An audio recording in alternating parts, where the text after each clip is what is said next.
नमस्कार, हिमाचल अभी.com से मैं दिव्या। पेश है आज के मुख्य समाचार। हिमाचल में शराब के कारोबारी से सुबह सवेरे लूट लिए 9 लाख रुपए। निजीकरण के विरोध में बैंक कर्मियों की हड़ताल, शिमला में हुई नारेबाजी। हिमाचल कैबिनेट की बैठक आज, बढ़ते कोरोना से निपटने पर होगा मंथन। सिरमौर में भराड़ी पंचायत के जंगल में घासनियों में लगी आग, बेकाबू। पालमपुर के आशीष बने मिस्टर हिमाचल, ऊना की सोनिका ने झटका मिस हिमाचल का खिताब। देश में एक बार फिर कोरोना का खतरा तेजी से बढ़ रहा। महाराष्ट्र के बाद अब मध्य प्रदेश में लग सकती है पाबंदी। एंटीलिया मामले में गिरफ्तारी के खिलाफ हाईकोर्ट पहुंचे वाजे। शिवसेना का तंज, बीजेपी ने लिया बदला। अब समाचार विस्तार से। आपके स्वास्थ्य का प्रहरी, श्री बालाजी हॉस्पिटल, कांगड़ा, हिमाचल।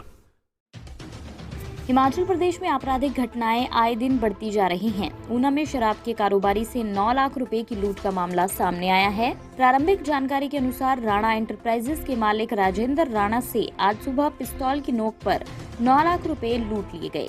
बताया जा रहा है कि शराब के कारोबारी जब अपने घर से निकलकर ऑफिस पहुंचे ही थे कि करीब 7:15 बजे गाड़ी में सवार होकर आए 4 लोगों ने पिस्तौल की नोक पर इस लूट को अंजाम दिया। सभी लोगों ने नकाब पहन रखा था। जब ये लोग राणा के पास पहुंचे तो उनके पास कोई कैश नहीं था, लेकिन इसी बीच 2 लोग उनके ऑफिस में वहां चले गए जहां पर कर्मचारी नकदी गिन रहे थे। वहां से दोनों लुटेरों ने करीब 9 लाख रुपए लूट लिए। इस दौरान उन्होंने हवाई फायर भी किए। इस दौरान राणा की भी उनके साथ हाथापाई हुई।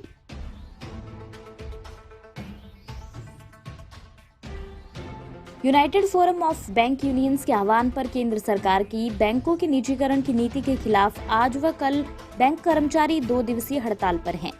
राजधानी शिमला सहित कई अन्य स्थानों पर बैंकों के निजीकरण को लेकर बैंक कर्मियों ने जोरदार नारेबाजी की। आज हड़ताल के कारण शहर के बैंकों में कामकाज प्रभावित हुआ। बैंक कर्मियों का कहना है कि केंद्र सरकार बैंकों का निजीकरण चंद पूंजीपतियों को फायदा पहुंचाने के लिए कर रही है। अगर सरकार उनकी मांगे नहीं मानती है तो वो आने वाले समय में और भी कड़े कदम उठाएंगे। उधर एटीएम के बाहर लंबी कतारें लगी हुई हैं। अब बैंक कर्मी बुधवार को काम पर लौटेंगे।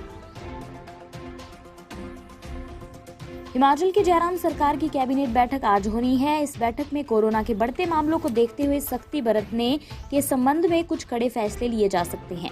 प्रदेश में कोरोना संक्रमितों का आंकड़ा बढ़ रहा है। चैत्र माह में मेलों, सामाजिक आयोजनों व रैलियों में लोगों की भीड़ बढ़ रही है।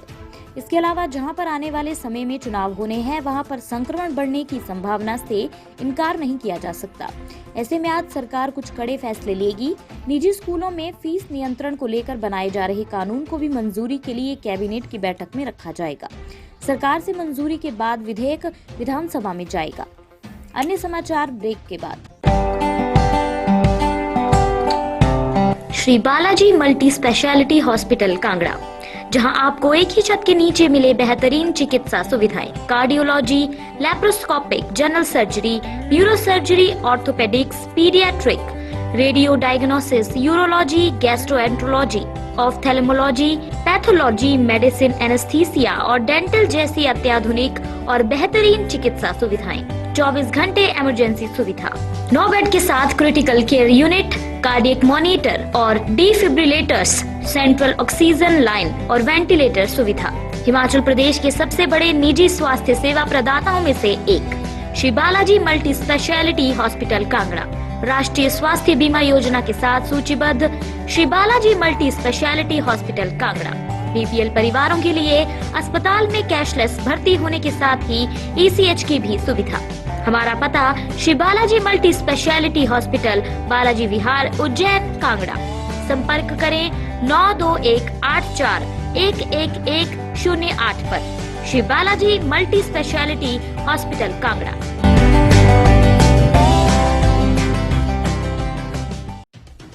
हिमाचल विधानसभा का बजट सत्र 2 बजे शुरू होगा और आज सीएम जयराम ठाकुर सदन में बजट पर चल रही चर्चा का जवाब देंगे। अभी कुछ विधायक इस पर बोलेंगे। बजट चर्चा वैसे शुक्रवार को खत्म होनी थी, लेकिन इसे आगे बढ़ाया गया, लिहाजा आज का दिन काफी व्यस्त शेड्यूल वाला रहेगा। सीएम के बजट पर आने वाले जवाब को लेकर विपक्ष भी अपनी तैयारी करेगा। सदन में इस दौरान हंगामे के पूरे आसार हैं। बजट चर्चा में विपक्ष के विधायकों ने कई मुद्दे उठाए हैं जिनके लिए वे बजट में आश्वासन चाहते हैं, परंतु सरकार ने बजट पेश कर दिया है और अब सत्ता पक्ष का पूरा जोर इसे पारित करवाने के लिए रहेगा। मंगलवार को सदन में बजट पर कटौती प्रस्ताव लाए जाएंगे, जिन पर चर्चा होगी और विपक्ष अपनी डिमांड को शामिल करने पर जोर देगा। फिलहाल आज सुबह ही दोनों विधायक दलों की बैठक होनी प्रस्तावित है। नौराधार की ग्राम पंचायत भराड़ी के चौकण, चाड़क, दोमट व भराड़ी गांव के जंगलों में घासनियों में अचानक आग लगने से कई बीघा घासनियां जलकर राख हो गयी। आग में काटकर रखा घास भी राख के ढेर में तब्दील हो गया। शनिवार दोपहर बाद घासनी में आग लगने की सूचना मिलते ही ग्रामीण घटनास्थल की ओर दौड़े, लेकिन तब तक आग भयानक रूप धारण कर चुकी थी। आग की लपटें इतनी भयानक थी कि उसके समीप आना मुश्किल था। हवा का रुख तेज होने के चलते आग बुझाने गए ग्रामीणों को वहां से हटना पड़ा। ग्रामीणों ने घरों को आग की चपेट में आने से बचा लिया। घासनियां जलने से पशुपालकों के सामने चारे का गंभीर संकट पैदा हो गया है। नाहन जिला मुख्यालय में रविवार देर शाम संपन्न हुई राज्य स्तरीय बॉडी बिल्डिंग प्रतियोगिता में पालमपुर के आशीष डोगरा ने मिस्टर हिमाचल और ऊना जिला की सोनिका ने मिस हिमाचल का खिताब अपने नाम किया। प्रतियोगिता की खास बात ये रही कि महिला बॉडी बिल्डर्स की स्पर्धा आकर्षण का केंद्र बिंदु बनी और प्रतिभागी महिलाओं ने ये साबित करने का प्रयास किया कि वे पुरुषों के मुकाबले किसी भी क्षेत्र में उनसे कम नहीं है। Himachal Pradesh body builders federation की ओर से आयोजित 9वीं मिस्टर हिमाचल और प्रथम miss Himachal female fitness model स्पर्धा का देर शाम स्थानीय विधायक डॉक्टर राजीव बिंदल ने समापन किया। पालमपुर के बॉडी बिल्डर आशीष डोगरा ने 9वीं मिस्टर हिमाचल प्रतियोगिता अपने नाम की, जबकि ऊना की सोनिका वशिष्ठ ने पहली miss Himachal female fitness model स्पर्धा की ट्रॉफी हासिल की। देश में वैश्विक महामारी कोरोना वायरस नियंत्रण में आने के बाद एक बार फिर बेकाबू होता नजर आ रहा है। कोविड-19 के नए मामले बेहद तेजी से बढ़ रहे हैं। महाराष्ट्र समेत कई राज्यों में स्थिति विकराल हो गई है। महाराष्ट्र में पिछले 24 घंटे में कोरोना के 16,620 नए मामले सामने आए, जो कि इस साल के दैनिक मामलों में सर्वाधिक हैं। महाराष्ट्र के बाद मध्य प्रदेश में कोरोना संक्रमण के मामले बढ़ रहे हैं। संक्रमण के प्रसार को रोकने के लिए शिवराज सरकार कई तरह की पाबंदियां लगाने पर विचार कर रही है। मुकेश अंबानी के घर के बाहर मिली संदिग्ध कार के मामले में गिरफ्तार किए गए सचिन वाजे ने बॉम्बे हाई कोर्ट का रुख किया है। सचिन वाजे ने कोर्ट में गिरफ्तारी के खिलाफ याचिका दायर की और इस गिरफ्तारी को वैध करार दिया है। हालांकि कोर्ट ने सचिन वाजे की याचिका को स्वीकार कर लिया है, लेकिन सुनवाई की तारीख को अभी तक स्पष्ट नहीं किया है।